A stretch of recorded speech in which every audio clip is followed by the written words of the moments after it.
Hey everyone, the weather is about to change dramatically over the next few days. We're moving from record-breaking cold temperatures to a winter heat wave as we head into early next week. In addition, there will be several significant storms next week that could bring snow and perhaps even the return of severe weather. In today's forecast, we're going to break down exactly what you need to know about the weather impacting the United States over the next 7 to 10 days. Let's begin with what's happening across the country this morning. Things look much better for most of us in the lower 48. The only issue is the temperatures. It is very cold out there, and many areas still have snow on the ground. However, the biggest news today is a low pressure system spinning back over the Rockies, bringing light snowfall to areas like Colorado and Utah. That system will weaken later today, and after it moves out, the only remaining snow will be in the Northeast, mostly light lake effect snow or some coastal snow showers. In the Pacific Northwest, a large atmospheric river is impacting areas in Canada with some lingering moisture into parts of Washington that will bring additional rainfall over the weekend. Now let's talk about the temperatures over the next several days. Right now, we are dealing with a vast area of below average temperatures east of the Rockies. In many areas, temperatures are as much as 40 degrees below average this morning, leading to record-breaking lows. But that is all going to change as we move into the weekend and early next week.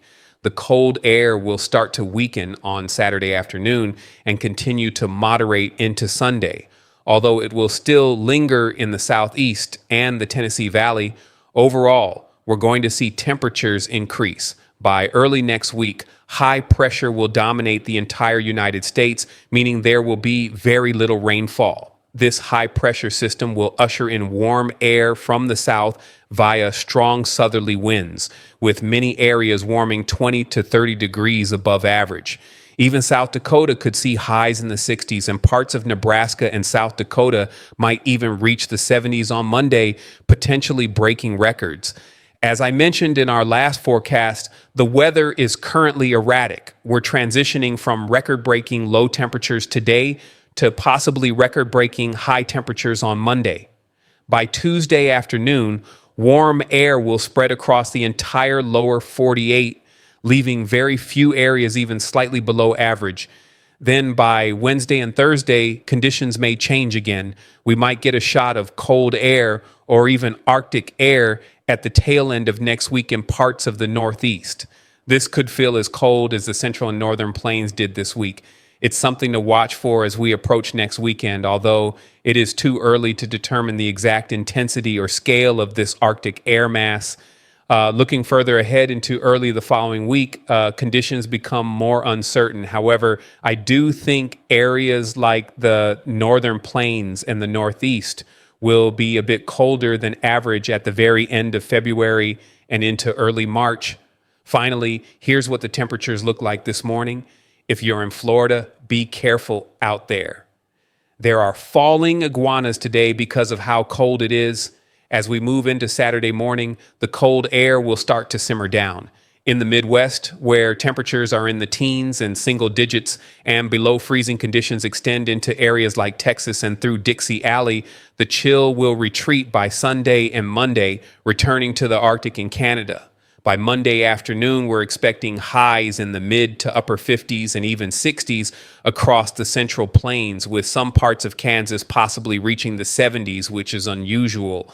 In the southeast, many areas will be above freezing, and any snow on the ground in Virginia or North Carolina should melt by Sunday or Monday. Then by Tuesday, we're likely to see the warmest day of the week, with temperatures possibly even higher than shown here.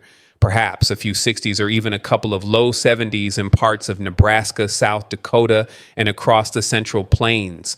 Then, if you're in Texas or Oklahoma, expect temperatures in the 70s and 80s on Tuesday, a complete reversal from what we've been discussing over the last few days. Eventually, that cold air will begin to return from Canada as we near the end of next week.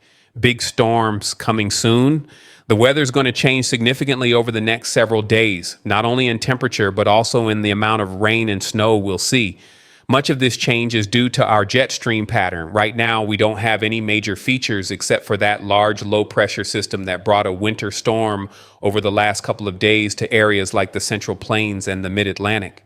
Most of that activity is now off the coast. The only thing remaining is the cold air. However, as we move into this weekend and early next week, there are no clearly defined systems across the lower 48. There is one notable feature in Texas, though. A shortwave trough is expected on Sunday and Monday. This trough will bring a potential for flooding rainfall along the Gulf Coast from Texas through Mississippi and perhaps even into Florida during the late weekend and early next week. As it approaches the East Coast, the system will gradually weaken. By Tuesday into Wednesday, we will be dealing with a mostly zonal weather pattern, although a bit of curvature is expected to develop in the Midwest and Northeast. This curvature could bring the threat of Alberta clippers, those small disturbances from Canada that usually bring rain on their southern side and sometimes isolated severe storms, and snow on their northern side. I expect we'll see a few rounds of snow by the middle and end of the week. Looking ahead to next weekend, there is potential for a significant dip in the jet stream along the East Coast. This could result in two scenarios. One, a large storm impacting areas like the Ohio Valley and in the Southeast. Or two, an Arctic blast that might bring a surge of cold air to the Northeast and even near Nova Scotia. Additional rainfall and snowfall details as we approach the weekend. High pressure is expected to dominate most of the lower 48. The primary areas experiencing rainfall will be the Pacific Northwest and the Gulf Coast. The Gulf Coast disturbance intensifies on Sunday over southeast Texas and Louisiana, then moves toward Florida and Georgia by early Monday, where showers and thunderstorms are possible. Although this system is not tropical, it will produce rainfall similar to that of a tropical depression. By Tuesday, expect some snow in the Northeast and a bit of light snow and rain from an Alberta clipper in the Midwest. Nothing significant enough to be classified as a major winter storm. Then, by Wednesday, a large-scale storm system may form somewhere between Wednesday and Friday over the Ohio Valley and Southeast. This system is expected to produce a mix of snow, showers, and thunderstorms. The GFS model currently shows it as a large blob of rain and snow, not particularly impressive in intensity. Later on, by late Friday and Saturday, another Alberta clipper will move through. Then by late weekend into early next week, the GFS model indicates a larger storm system may develop. However, even this system does not stand out as comparable to the big winter storms we've seen over the past couple of weeks, moving from the Rockies through the Great Plains and along the East Coast. Rainfall and snowfall accumulations, we are anticipating about 1 to 3 inches of rain along the Gulf Coast from around Houston to southern Louisiana and southern Mississippi. In some isolated areas of southern Louisiana, rainfall could reach as high as 5 inches. Although this isn't nearly as much as what was seen in Kentucky last week, it is still significant enough to impact low-lying areas and roadways. In Florida and the Southeast, rainfall amounts are expected to be minimal, ranging from about 0.1 inch to perhaps 1 or 2 inches in southern Florida. For those curious about snowfall odds, the chance of seeing at least 1 inch of snowfall between now and the end of February is relatively low unless you are in the upper Midwest or the Northeast. There is almost no chance in the central or southern plains or the Southeast. This marks the first time in about 2 months that these areas have had virtually no chance of snow, although the odds are much higher in the Northeast and Canada, thanks to the frequent Alberta clippers we're expecting over the next week. Long-term outlook, this is the weather pattern we're dealing with for now. However, I believe that in the first week of March, we'll see a large storm move over the Rockies, the next storm capable of producing significant snowfall and severe weather. Remember, we predicted an active period from mid-February through the end of January. So in the long term, a major severe weather event or winter storm in the first week of March is likely. As we approach the beginning of March, extending through the 10th, our below average temperatures, as indicated by the ensemble, suggest a good chance for a low pressure system to form in the Gulf. This system is expected to strengthen as it moves across Florida and up the East Coast. All models indicate that, regardless of other factors, the system will eventually push out through the Northeast. Observations show that the low pressure area in the Gulf grows significantly as it moves over Florida on Sunday into Monday, eventually intensifying to tropical storm strength and then further to a hurricane strength system as it moves into the northern Atlantic. The latest model runs show that the system will push east and north. Although it might cause issues toward Nova Scotia, there are no expected impacts in the United States, just a very rare strong storm forming. On Sunday, a buildup of thunderstorms is anticipated, and by early Monday morning, the low pressure system will develop in the Gulf and move across Florida, bringing strong winds and heavy rains.